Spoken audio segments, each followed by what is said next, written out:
Good morning, everybody. So today we're going to be starting a new chapter. It's called our gas law chapter. And in order to work with gases, we're going to need a few skills to begin with, which are converting between temperature and pressure units. We're going to have a few different pressure conversions and two different temperatures that we're going to be using. And in our gas law chapter, what we're really going to be doing by the end of this is seeing how pressure, volume, and temperature are going to have an effect on gases. So this first half of the worksheet, you're going to see there's a matching section, and there are some units here: K, PSI, L for liters, Pascal.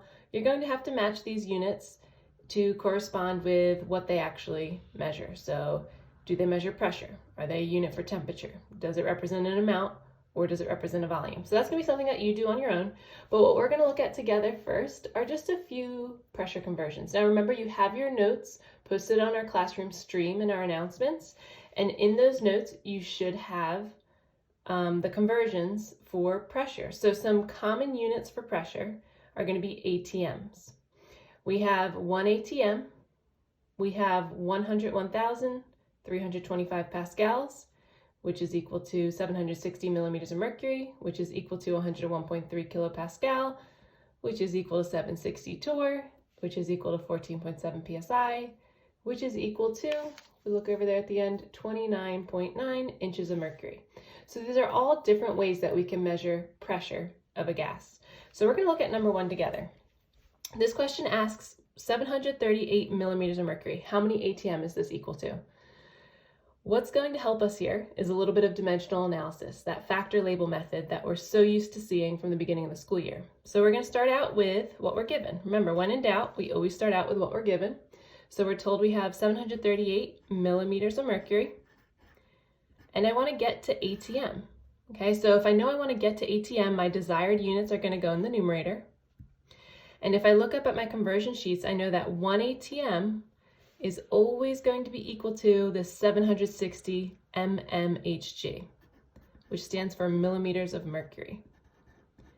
So if we use this conversion factor, millimeters of mercury can factor out, and we just multiply 738 by 1 divided by 760, that should give us 0.971 ATM. Let's try another one. So how about we move down to number 5. So we're given 42 psi, which stands for pounds per square inch. That's my given, so I'm going to go ahead and write that down. And we want to get to torr. So again, we want our units that are desired units. We want those desired units to be in the numerator of our next section. So if I look for torr, up here in my conversion sheet, I see for every 760 torr, that will always be equal to 14.7 psi.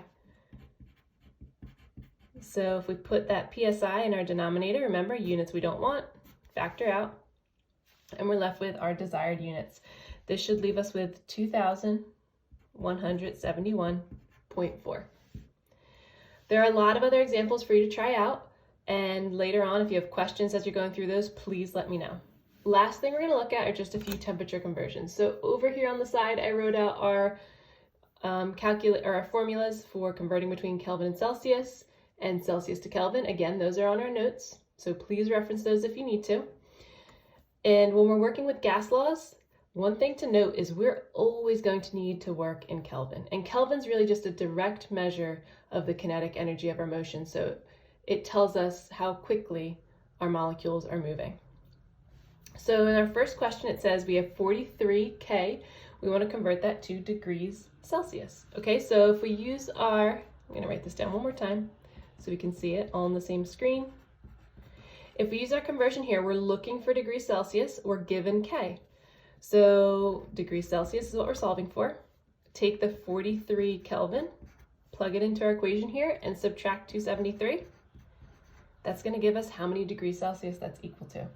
So that should leave us with negative 230 degrees Celsius. One more, what if we're asked to go from Celsius to Kelvin? And this is probably what we'll see most often, especially in the gas law problems that we'll see later on. If we're looking for Kelvin, we're going to have to use this equation up here.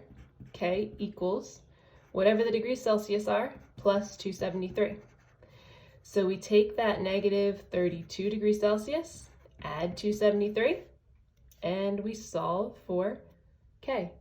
And if we plug that into our calculator, we get 241 Kelvin. Again, there are some more practice problems for you down here. Please let me know if you have any questions. Have a nice day.